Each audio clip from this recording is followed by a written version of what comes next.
Good afternoon, everyone. Hi, I'm McKenna Jordan. I'm the owner of Murder by the Book in Houston, Texas.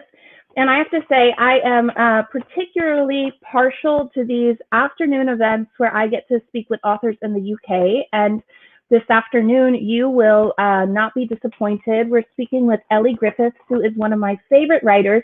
And she's going to be joining us today to talk about her new book, The Postscript Murders. It appears that my banner has blocked the title here, but Postscript Murders.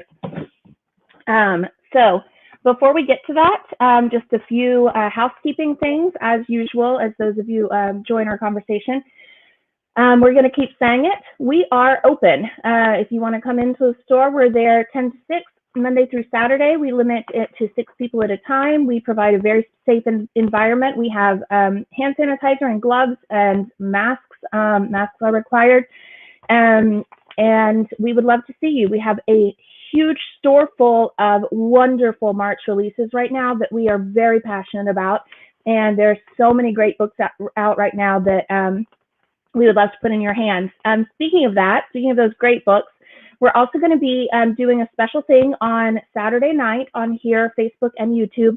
Murder by the Book Recommends, our spring edition. You will hear, I think Brenda is going to be talking about Postscript Murders, or John. I don't know. We all love Elly's books, so you'll get more about that on Saturday night. But all of us will be talking about our favorite spring releases from our homes as a fun staff recommendation thing. So we love doing those. We do them about quarterly. So mark your calendars for Saturday night at 7 Central for that. Also, if you like British mysteries or historical mysteries, make sure to check out our calendar for Thursday. We're going to be speaking with S.J. Bennett about her new book, The Windsor Knot, yes, which features Queen Elizabeth as the sleuth. And then we'll also be back on Thursday night with Mariah Fredericks and Jess Montgomery talking about their historical mysteries. I think that is about it.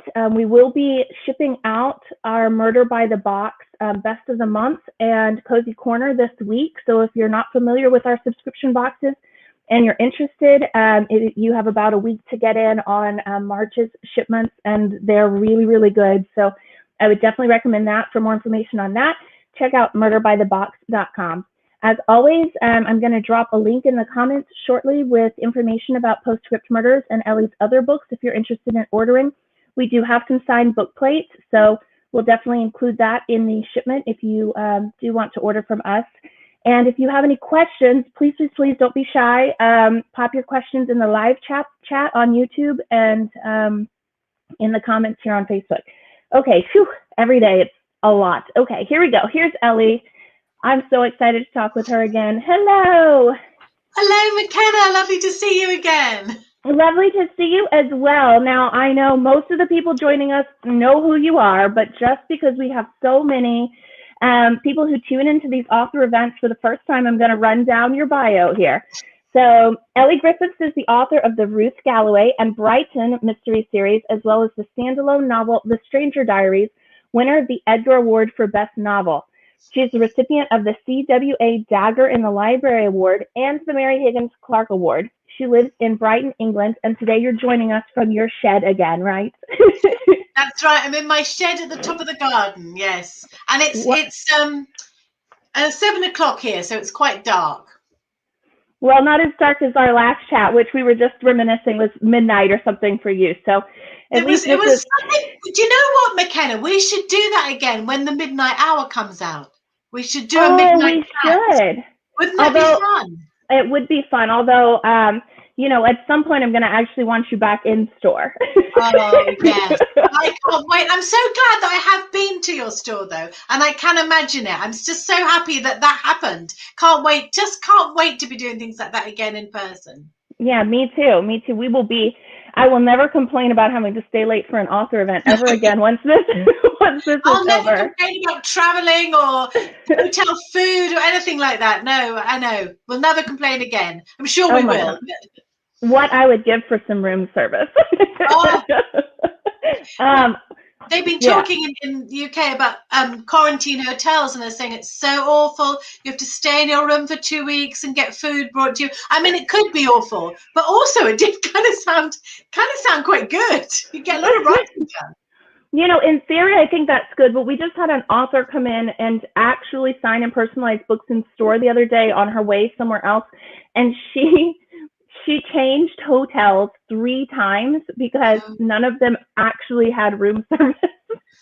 Which I thought that was like, that to me, that was a lot of hassle to change 3 hotels three times for room service, but also who knows how well that room service would actually work. Anyway, yes, we're here to talk. Not nice, really. yeah. We are here to talk about your book. I do have a question from someone that's probably pertinent right now. Kathy was wondering if Gus is with you.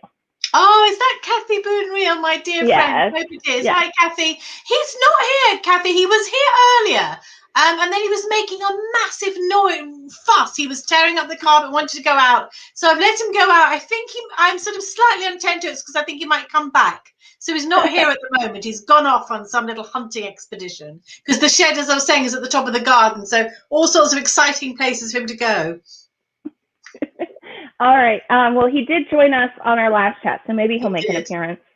Okay, so we are here to talk about Postscript murders, and I want you to give me, as John says, you can do an elevator pitch if you need to stop at a few floors. That's fine, but let's hear what this book is about. So, Postscript Murders starts when an elderly lady, a 90-year-old lady, is found dead in her seaside retirement apartment. That's very sad, but no one thinks it's that strange because she had heart trouble and she was 90. But then when her caregiver, Natalka, is clearing out her room, she finds that there are lots of crime novels, lots of mysteries, and what's more, lots of them are dedicated to this Peggy. Her name was Peggy Smith, and lots of them are dedicated to her, and lots of them say, "Thank you for the murders." And then Natalka finds some business cards which have written on them, "Peggy Smith, murder consultant." So she thinks something suspicious is in the air, and she goes to see the police, and the detective is Harbinder Kaur, who was featured in the Stranger Diaries. Harbinder's a bit skeptical at first, but then when another writer is killed, one of the writers that Peggy helped by thinking up gruesome murders, she realizes that she is on the hunt for a murderer who murders through books. I know, it's so good too. If you haven't read it, you're in for an absolute treat. When we read Stranger Diaries and loved it, we thought it was a standalone, and we're very excited to see Harbinder back. When you did you know you were going to bring her back for another book? Do you know, at first I didn't at all. I really enjoyed writing about Harbinder. She's quite a spiky character, and that was quite fun to write. You know, I think in the Stranger Diaries, the first thing she says is, let's just assume I'm in charge, you know, and she's that sort of person. So quite fun to write, possibly because there's the sort of things I would never say, but maybe you wish you could say. And I'm going to drop a massive name into the conversation now because Val McDermott read the Stranger Diaries and really liked it. And she said on the phone to me, she said, "Oh, you're going to write about Harbinder again?" I said, "Oh, I don't think so." And she said, "Oh, yes," she says, "she wants to be in another book." And Val was exactly right, because when I started writing the Stranger Diaries, and it wasn't until the moment when Natalka goes to the police station, I thought, who's she going to see? It's going to be Harbinder. So yes, Val was right. And I think Harbinder has more of a story to tell. She says in the first chapters of this book, "Oh, I'm going to give myself a gold star for being the best gay Sikh detective in Sussex." And then she says, "Well, actually, I'm the only gay Sikh detective in Sussex." So she is kind of an unusual character, unusual in her setting. She still lives at home with her parents, who she loves very much. But I feel she has sort of a longer journey to go on. So I was very, very happy to write about her again. She's just as spiky in this book, which is a lot of fun. So am I to assume that perhaps we'll see her again? I have a feeling that she might be at least in one more book, because if you've read this one, she does there's a lot going on for Harbinder in this book, but there's probably still a little bit more that needs to happen in her life. So I think she might appear in one more book. She's just that sort of character, I guess. Well, and I have to say also, I love the theme of books about books that's just happened. So I certainly wouldn't refuse something about that, something more of that too. Good.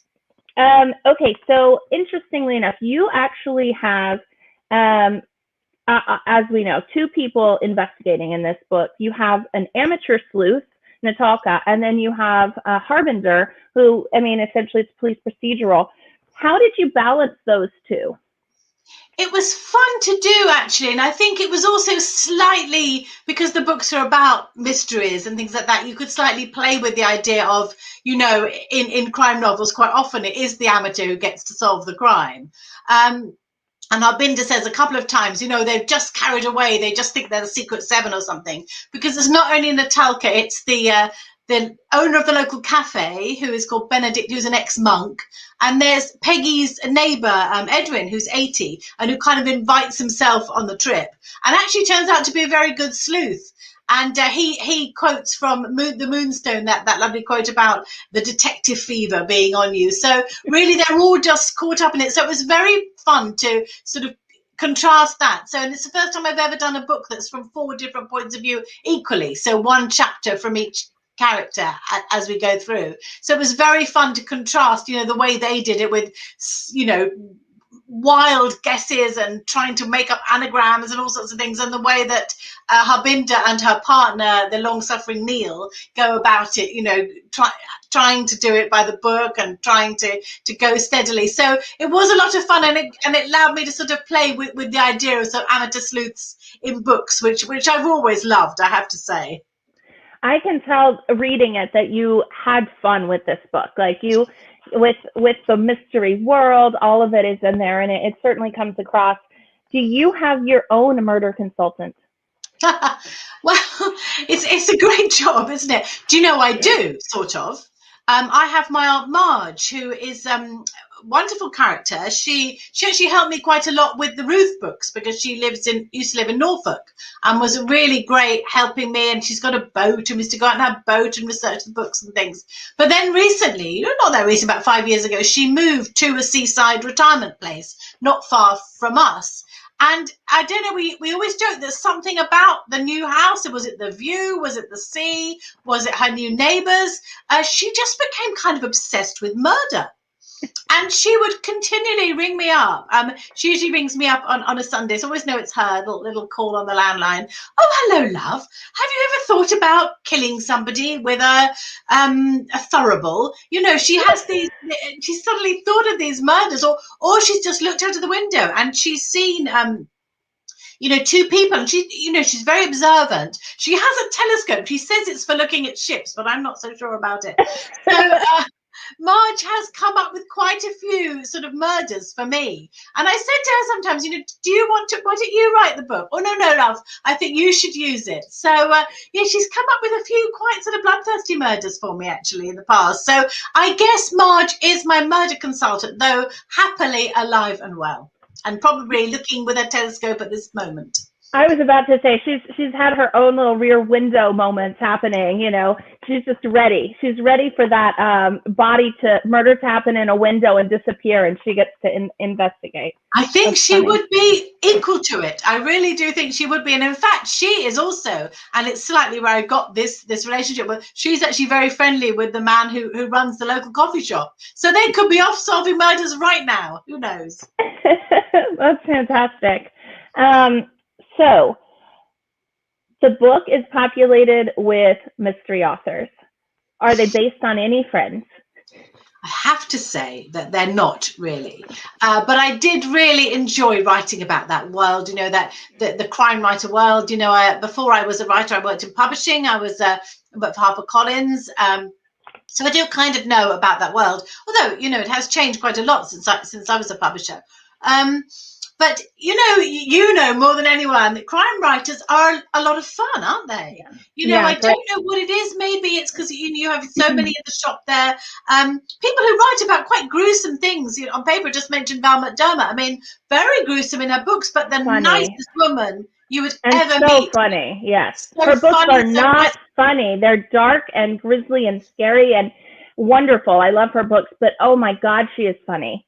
She's so funny. I think she is actually on the radio in the UK quite a lot, but I think she should have her own show because her voice, and she's so funny, but she's also very generous. She's known for being very, very generous to new writers, being very generous to me, but you wouldn't know that from her writing. So crime writers, they love a party, you know, and they look at Bouchercon. You know, I can't wait to go back to Bouchercon and just like kind of prop up the bar. Remember last year with my publicist Katrina? Oh no, it was a couple of years ago now. And Lee Child comes over and he's chatting to us. You know, those moments, I can't wait to have those again.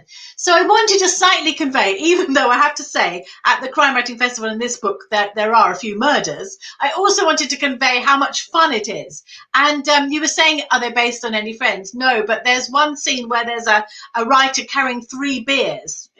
And a couple of my friends have said, is that me? And I was thinking, it could be any of you, to be honest with you. It really could be any of you. So, yeah, I wanted to write about that world. And as I say, there are some murders, but I also hope it's dealt with affectionately, you know, and sometimes those panels that you go to and those meetings afterwards and the jolly book bloggers in the bar. I wanted to bring all that into it. Yes, yeah, absolutely. I'm just going to mention a question because it's kind of time sensitive. So Wendy just asked, which author is that? And we were just talking about Val McDermid, and she writes, well, among other things, the Tony Hill and Carol Jordan series that was based on the TV show Wire and the Blood was based on. But wonderful Scottish author, writes. She's written a million series over the years, much lauded and awarded, but an absolute delight as well. I will tell you, like, the 3 beer scene, same thing. Like, it could be anyone. Could be anyone.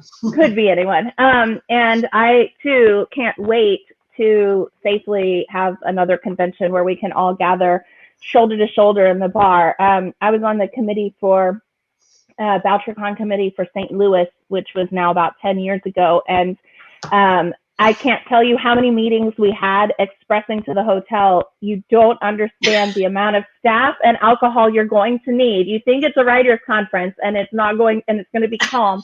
And sure enough, by like day 2, they were like, I'm sorry, we're out of bourbon or something. And we were like, we told you.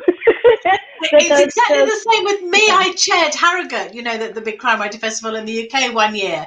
And when you have those first meetings, you know, you've got to make sure there's enough booze, that the loos are working, you know, all these things. And you first of all get the hotel thinking, oh, these are nice crime writers. They were, no, you have to make sure that you're not going to run out of bourbon, as you say. Yeah, and it's just the camaraderie. Like, it's the place everyone goes, and it's such a welcoming, warm community. And I know that everyone is wanting to get together and safely hug and have drinks and talk, because it's been a long year without that. But okay, back to your books. So if someone broke into your house and stole a book, what book would you be most upset that they took?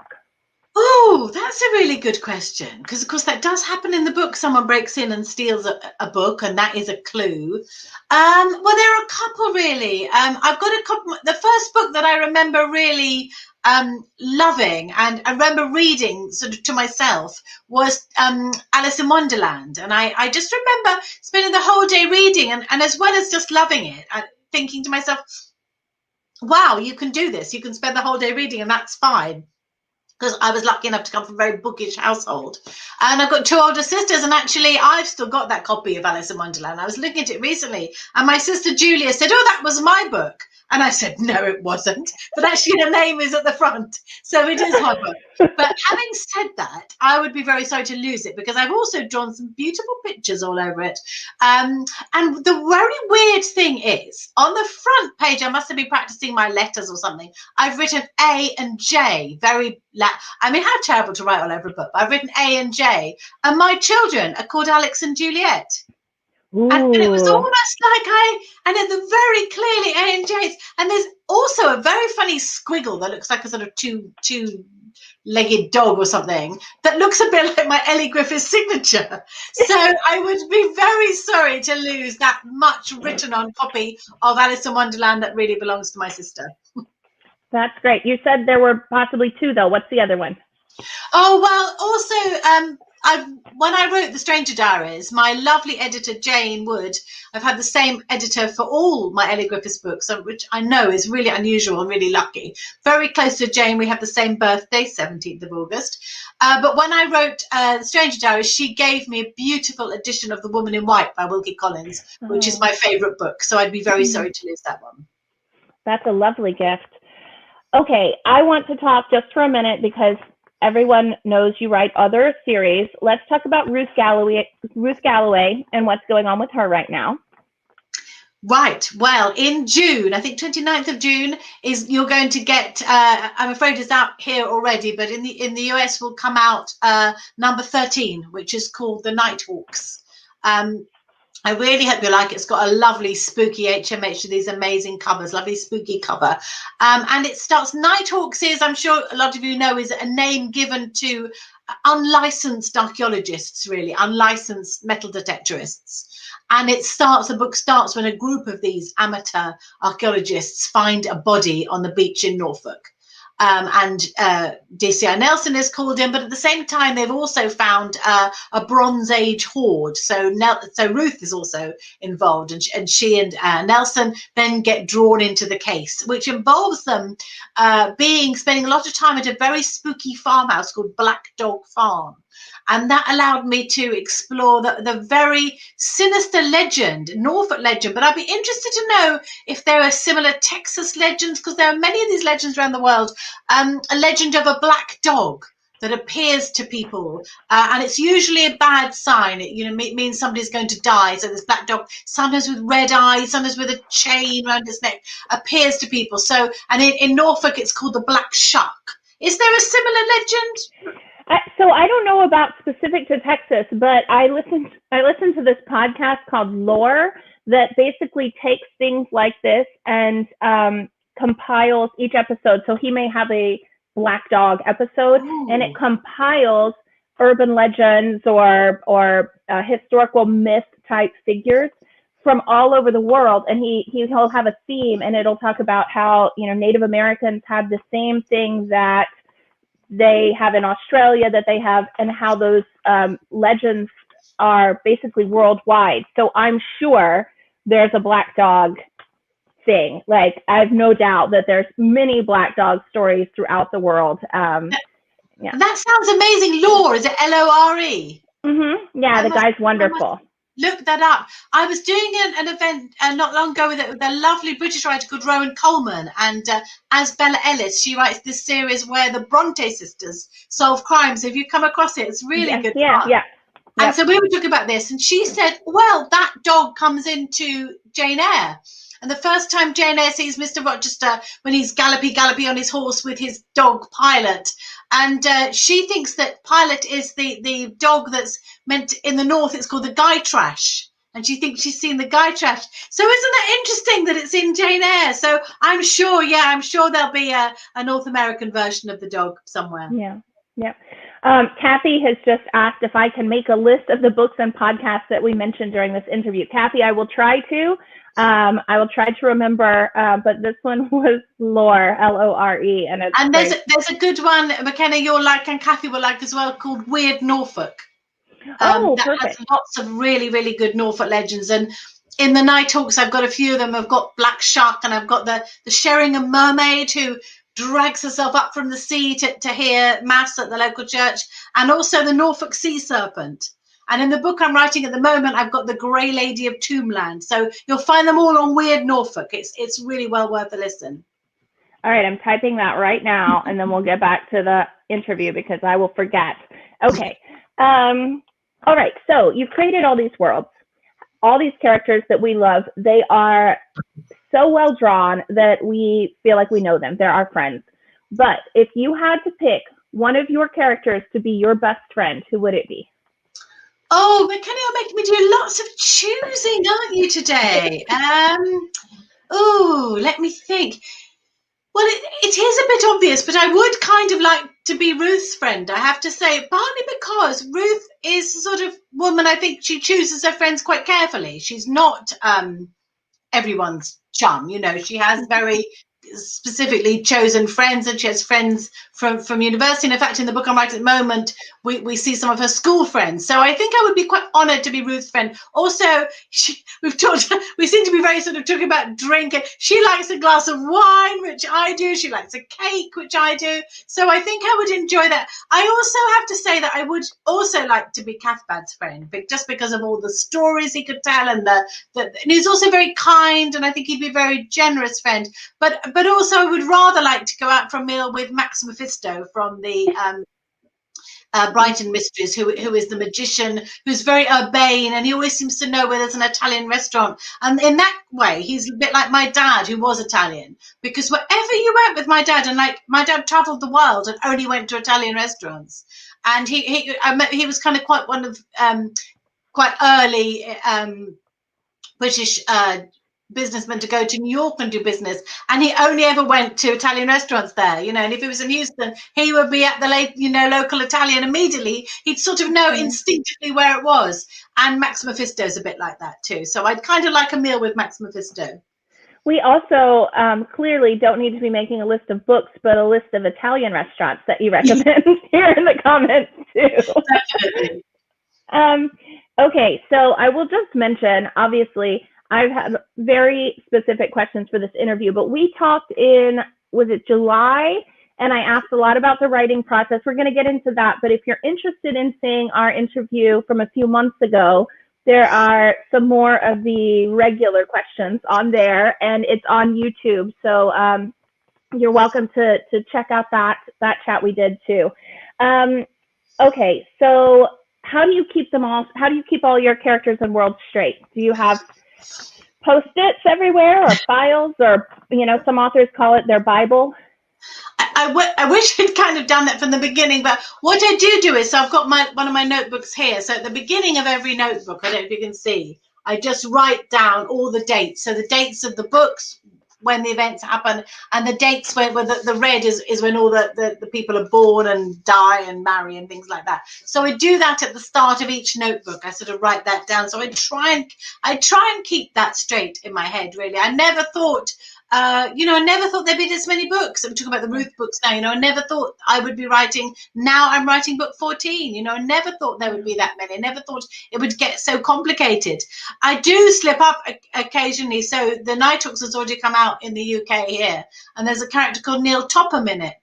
And no sooner did it come out that the readers, and it's so wonderful how quickly people read things, and people have been really lovely about the book. But a lot of people said, oh, it's so interesting the way he had the same name as a character in A Room Full of Bones. And I thought, oh, no, that's not interesting. That is a mistake. And I thought to myself, when you think of a name, you think, oh, that sounds right. And it sounded right because it was wrong, basically. So by the time you guys get the book, I have to say that name will be changed. So it won't be the same. But so I think, in a way, I'm kind of surprised this has only happened this once, because, with so many characters, and every writer, I think, has a sort of inclination towards a certain sort of name. And I've obviously got something in for people called Neil Topham. I'm so sorry if that's anyone's name, but there you are. So, occasionally you do slip up, but mostly I do hope I've kept track of everybody. So my follow-up to that is, where do you draw your names from? Oh, that's a good question. I teach creative writing, and I say to my students that, don't know if they listen, but I say it in here. I say that a name is instant backstory, because it's so interesting, isn't it? Why people have got names. There's always a story. Like my real name's Domenico, as you know, and that's because it's Italian. My dad was Italian. I mean, Sunday, I was born on Sunday. I also think it's also because my parents had two daughters already and had slightly run out of names, so they just named it after. So a name is always something. So I always try, when I think of a name, to think, why are they called that? There's got to be a reason why, and there's a story as to why Kate's Kate and Michael's Michael in the book, and there's a story, I'm sure, as to why Harry's Harry, though I don't think I've ever told it. So I do always try and think of that, but yes, I don't know where names come from, and sometimes I do struggle to find a different name. I'm sort of stuck. There's a lot of Chloe's and Clara's and Claire's in my books. I don't quite know why, really. And I think the other reason is I do try not to use names of people very close to me, though a few have slipped in. Got a cousin called Emma, for example. A few names have sort of slipped in there, but so it does narrow the field a bit, doesn't it? So yes, it's a very strange thing. I think it's but just we're talking about before, keeping track of things. The opposite has happened to me a couple of times, which is real luck. Like, for example, in the next Brighton mystery is called The Midnight Hour. And I was thinking, oh, I wish I'd seeded this plot earlier. I wish I'd put it in the earlier books. Then I opened The Blood Card, which is book 3, and I had.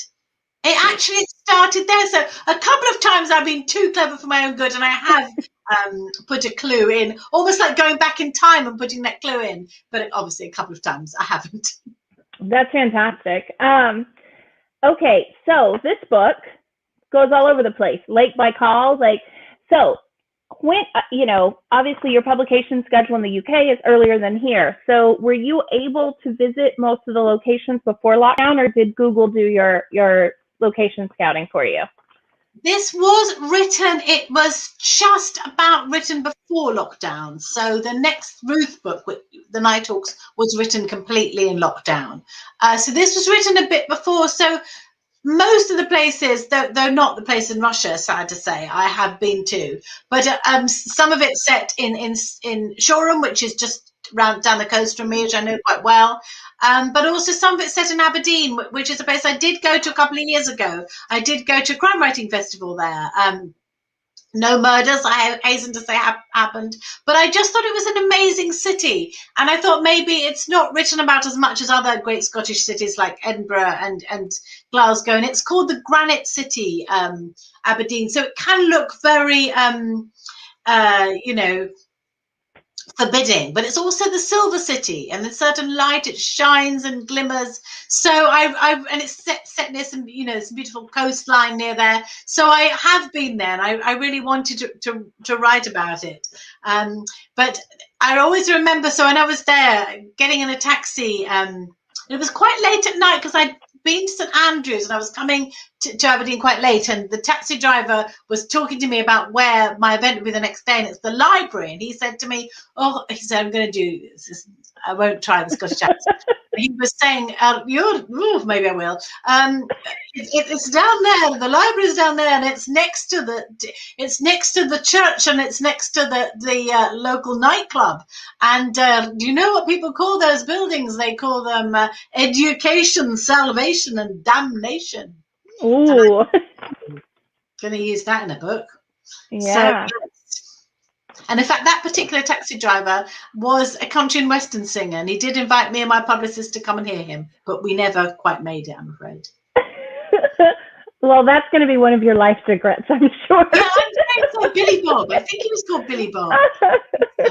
Oh man, that's once again, when the world resumes normalcy, it's those moments, right, that you think that day, oh, what a long, weird day we've had, but what I would give for one of those stories right now. I know, and just going to a new place, and I think we're going to have such a thirst for those moments, aren't we, when all this is over? Yeah, absolutely. Okay, so there's been a little bit of commentary about the Girl Called Justice books in the comments, which, as you know, I love. And for those of you who are looking for them, we actually do import them at Murder by the Book. We bring them in. We've had a little problem with importing some things during the pandemic, but we're trying to start getting things again. So if you're interested in those, you actually can email us or contact us, and we can get you those books. But I was wondering if you could tell us a little bit about those, and also what number we're on, what's happening there.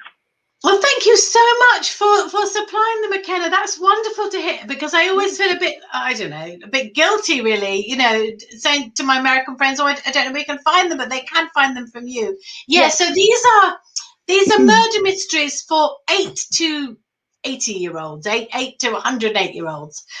So they're sort of middle grade. They say middle grade murder mysteries, and they're set in the 1930s. And they're about a schoolgirl called Justice Jones, who is the daughter of a lawyer who specializes in murders. And her mother is dead, but she wrote crime mysteries. So it's no surprise that Justice is very keen sleuth. And Justice is actually based on my mum. So my mum was also at boarding school in the 1930s, which she hated, by the way. She hated boarding school. And she was brought up by her dad, who was actually an actor and one of the inspirations for the Brighton mysteries. But when she was at school, she spent a lot of time writing these lovely little, she wrote these, I've got some of them, lovely little mystery stories and things like that. And she did think of herself as a sleuth. Of course, the war came, and my mum also delusionally, I have to say, thought that she would have made a really good spy. Although you've never in your life met anyone worse at keeping secrets than my mum, but she was sure she'd be an excellent spy, and she had picked out her spy name, which was going to be X6, the Whistling Spy. So, but I tell you a funny little, quite spooky little thing about the books. So my mum wrote these lovely little stories, spy stories and sort of crime stories. And my mum's name was Sheila Nan Laws. And her heroine, like a lot of people, just took part of her own name, was called Nan Laws. And when the books, they've got these lovely covers, really sort of quirky, funny covers. And I remember saying to my editor, oh, these are lovely covers. Could I write to the artist and thank them? And my editor said, oh, it's a lovely idea. She's a young American woman. She's called Nan Laws. That was her name. That is her name. I have goosebumps. I know. Isn't that just Crazy. One of those things, and quite an unusual name for a young woman to have, I think, actually. And, absolutely. She seems to just, so I love writing those books. So there are 2 out at the moment, but there'll be a 3rd in May this year called The Ghost in the Garden.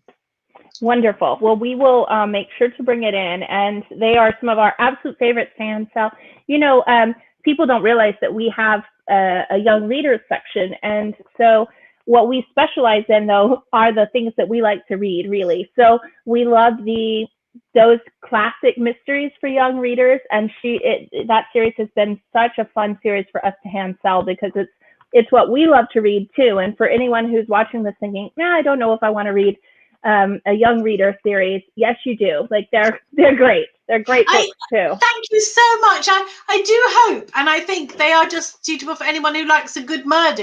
They're just a short murder mystery with a younger Ruth, in a way, said in the 30s. So thank you, McKenna. It's so lovely of you to say that. There are a lot of really lovely books for that age group, aren't there? Robin Stevens, and really fantastic. I'm really happy to have discovered that world myself, actually. Yeah.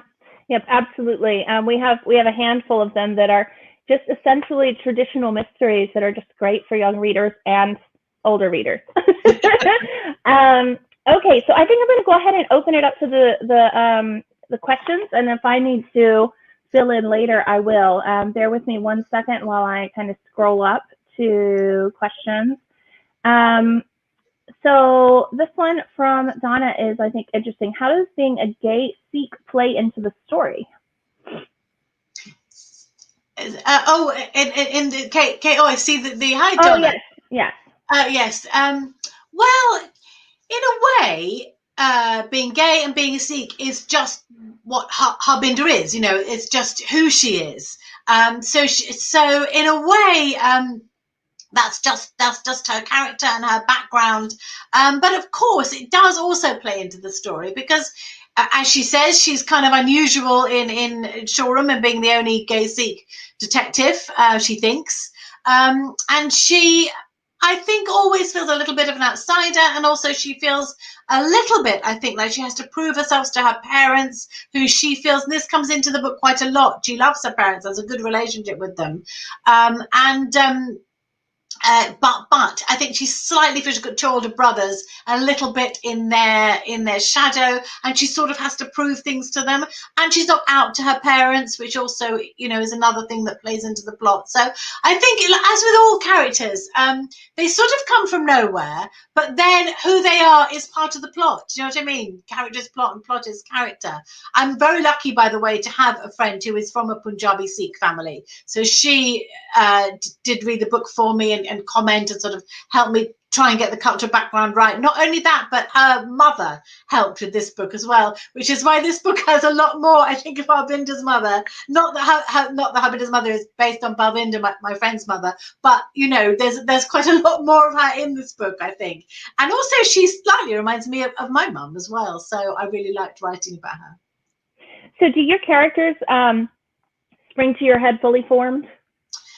Sometimes they do. Like Ruth did sort of appear out of the mist, really. And now I've told you that story before, walking across the marshes in Norfolk, and she just suddenly appeared in front of me. And it's a bit with Harbinder. In fact, a character called Harpreet Kaur has turned up in a couple of the Ruth books. Funny enough, she's a doctor in one of the Ruth books. So that she was always sort of lurking, or in the background. I obviously was a character I wanted to write about, and I knew there was more to her. So sometimes that happens, and sometimes I don't know. Sometimes they take a bit of a while to sort of build up, but quite often they do just arrive. Meg, the new detective in the Brighton mysteries, I suddenly saw her. She's very tall, she's very young, she thinks of herself as a bit awkward, and she just suddenly sort of appeared in my head. So yeah, that does sometimes happen. So this is circling back to something from a long time ago. I keep forgetting to say, have you seen that show, The Detectorists? Have you seen Oh, that? yes. Oh my God. My husband and I, we never agree on TV shows, and we both absolutely loved that. I wish they would do more. But when you were talking about the Nighthawks, it made me think of that show. So it's such a fun show. It's such a lovely show, isn't it? So gentle, but so funny. And somebody said to me recently that they thought the Mackenzie Crook would be a good Cathbad. And I thought he would, wouldn't he? Yeah, absolutely. I think the right word for it is gentle. It's such a nice show. It was definitely great pandemic viewing for us. Did you get the Christmas show where Mackenzie Crook was Wurzel Gummidge? No. If that comes your way, that's, again, it's very gentle, and it was just lovely, beautiful lockdown viewing. So worth catching that one. Excellent. And Kathy, I'll put it in the comments later. Yes, you've got quite a list. All right. I'm not going to put this question up on the screen because it will block us because it's long. But Kathy had said, last time I saw you in an event, I asked if you would consider writing a book featuring Peggy and her friend, who both had interesting lives prior to residing at Seaview Apartments. After the event, I started thinking maybe a short story might be more manageable with all your other projects. So what about a short story? Hi, Kathy. It is a good idea. It is a good idea. I have been thinking about it since you said that, actually, because Peggy is kind of a main character in the book, but she does get killed off early on. I had to break this to Auntie Marge, actually, so she wasn't too pleased. But it's fine because she thinks she's Harbinder as well. But so she does die quite early on, but we also learn quite a lot about her life, and we do learn a little bit, but not that much about her life prior to Seaview Court. So yes, and there's a group of ladies who become friends, and I feel like I would like to get to know them a bit better. So I will think about that. Yeah, it would be fun to do. Maybe a short story. You're right. The bay window set. Yeah, it would be a really good idea. Okay, I think you've already touched on this, but I'm going to put it up here on the screen just to make sure it's covered. How much of your own experience with author talks and lit festivals made it into Postscript Murders? Well, I have to say quickly that nobody's based on anyone that I know from that world, and there are some pretty horrible things that happen at a couple of these festivals in the book, and I've never known anything like that. But yes, I mean, I have to say it does draw on my own experience, first as an editor, actually, when I was an editor, and that relationship that the editor has with their author, which is very close, actually. And funny enough, I often think about this, that when I was an editor, I think a good review for one of my authors, it meant as much to me as a good review does to me now for my books. Perhaps even more, really, because, writers, you can never please them. Even if you get the greatest review ever, you think, oh, I don't know. But when they said it was atmospheric, did that mean too much sky? But when you're the editor, you just think, yeah, this is a really good review. Fantastic.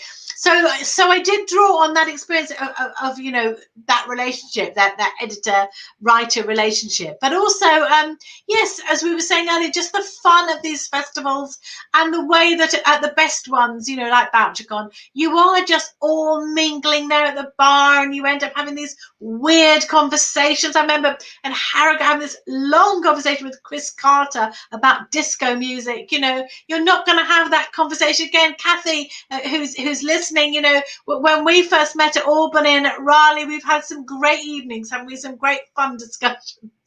Some of them a little bit murderous, actually. Kathy's had a few ideas of people I could kill off.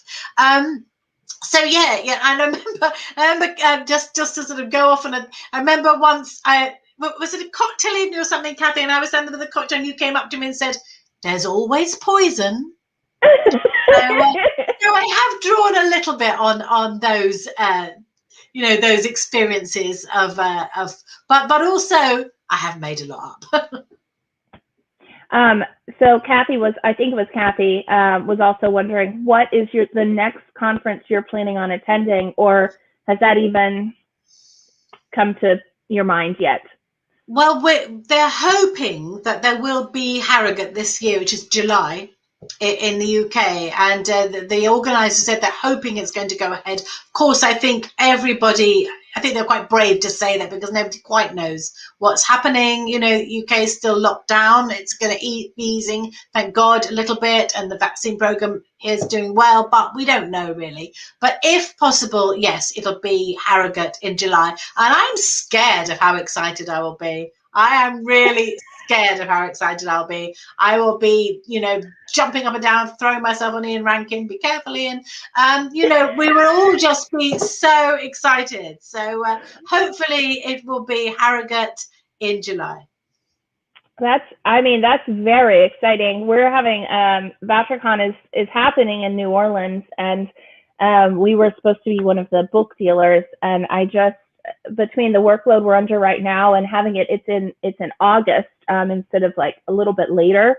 I think maybe it had been later in the fall, I would have been more open to committing to continuing to be a book dealer and having a full staff go. But right now, we're, as we were saying ahead of time, like we're very, very busy doing these events, processing online orders. Knock on wood, I'm very grateful to be busy, but I don't know how combining the stress of handling book orders and the stress of whether it's even going to be worth it, who's going to be there, what's going to happen.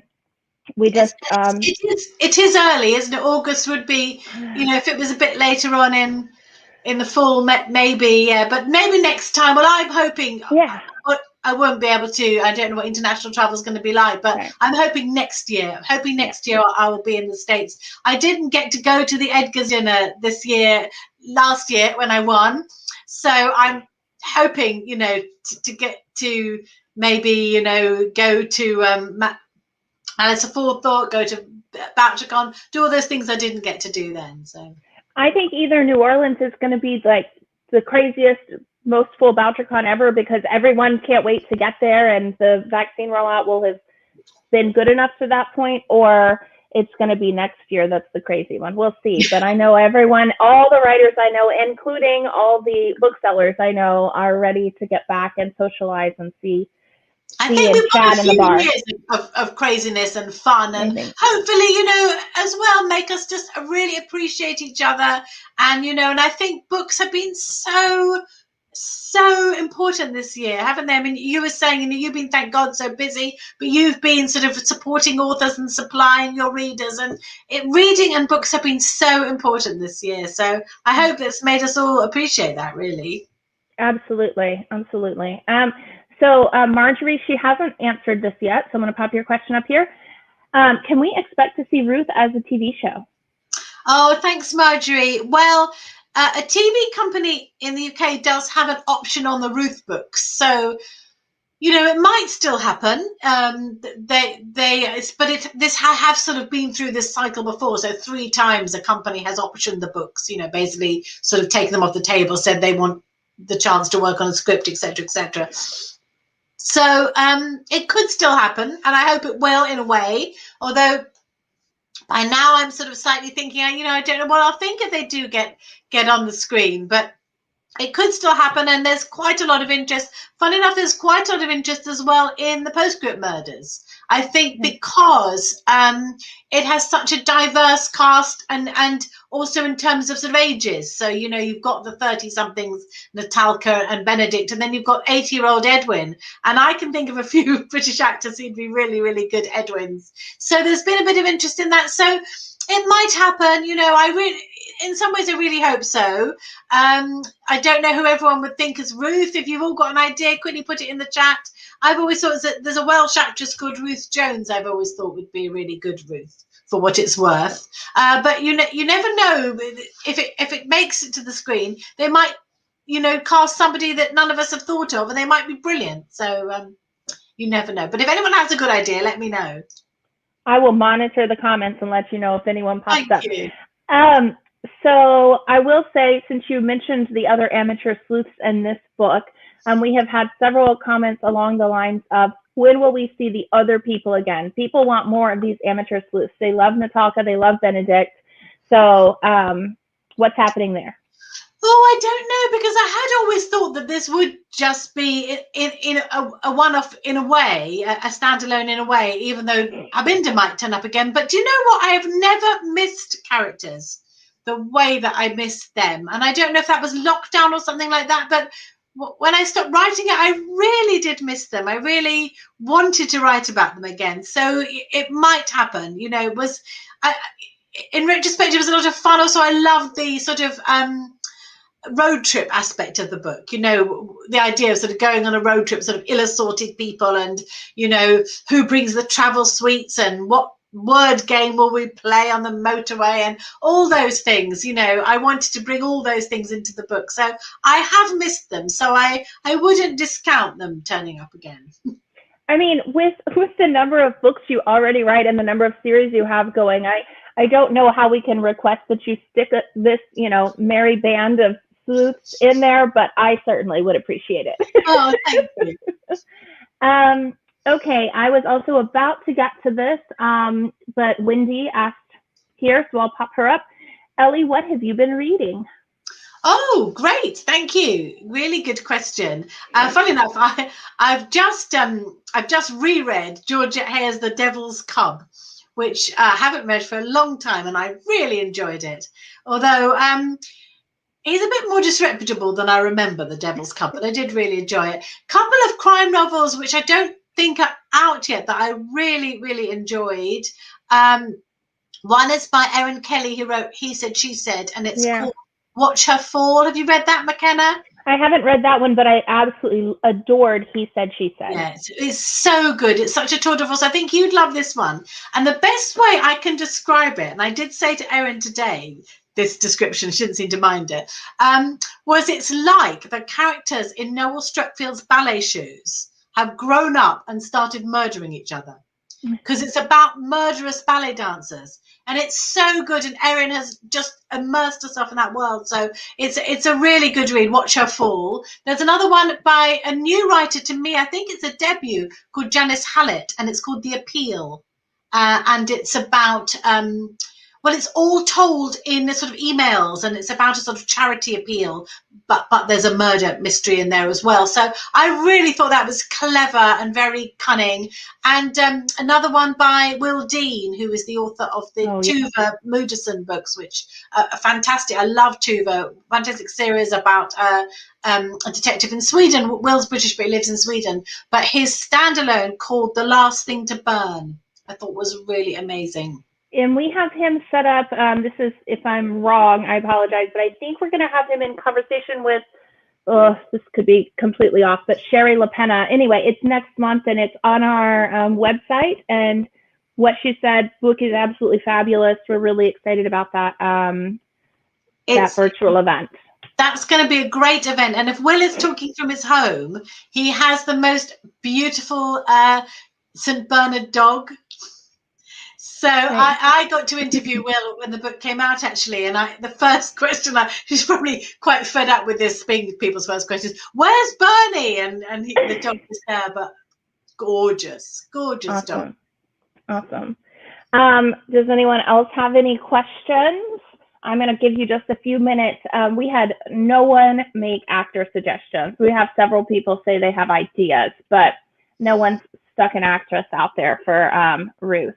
So I've always thought Richard Armitage would be a good Nelson, though I have a really good friend called Lynn Sparl, who's from the US. She thinks it should be Brendan Coyle from Downton Abbey, who plays Bates in Downton Abbey. So, and she makes a Yeah.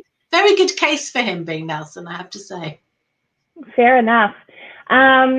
Okay, I think that we're going to go ahead and wrap up in that case. Like I said, if you want to hear more about writing process, where Elly gets her ideas, all of that stuff, you can check back on YouTube. We have an interview from just a few months ago. And if you're interested in the book, we have some signed book plates available. It is absolutely wonderful. Of course, we always have paperbacks of Stranger Diaries in stock too. So if you haven't read it, we highly, highly recommend it. Oh, we have a couple people. So Olivia Coleman for Ruth. And she's from Norfolk, actually. I don't know if she's from the Coleman Mustard family because but she is from Norfolk. Interesting. And then Chris suggested Nicola Walker. Oh, another interesting. I love that series. Do you get it? Unforgotten. I haven't seen it. Oh, you'd love it, McKenna. It's really, really good about cold cases. They're both amazing actresses. Those are sort of examples of people, like I was saying, I might not have thought of them, but when you say them, even though they're maybe not physically Ruth, you think, oh, they could do that. Yeah. Yeah. Well, there you go. Good suggestions. Yeah, well done, guys. I also want to give a quick shout out to Gail, who always has her tea and watches our UK afternoon events. I was talking to John. We were deciding who was doing which events this week, and I said, I like my afternoon events with British authors, and I always like that Gail's going to say, hi, McKenna, love these British events. So hi, Gail. Thank you for watching consistently. We appreciate it. Hi, Gail. Lovely to see you. If you missed the beginning of this, give it a little bit and it will be archived on YouTube. It just takes an hour or two to process. You can watch it from the beginning. Otherwise, you can start from the beginning here on Facebook. It's always wonderful talking with you. And thank you so much for taking the time. We just love your books, as you know, and I can't wait to talk to you about Nighthawks. Thank you so much, McKenna. Can I just say I so appreciate your support and your bookshop support. You're amazing. Can't wait till we can raise a glass together in real life. Absolutely, but virtual cheers for now. Virtual cheers for now. Thank you. Thank you. Bye, everyone. Good night. Bye. Thanks for coming.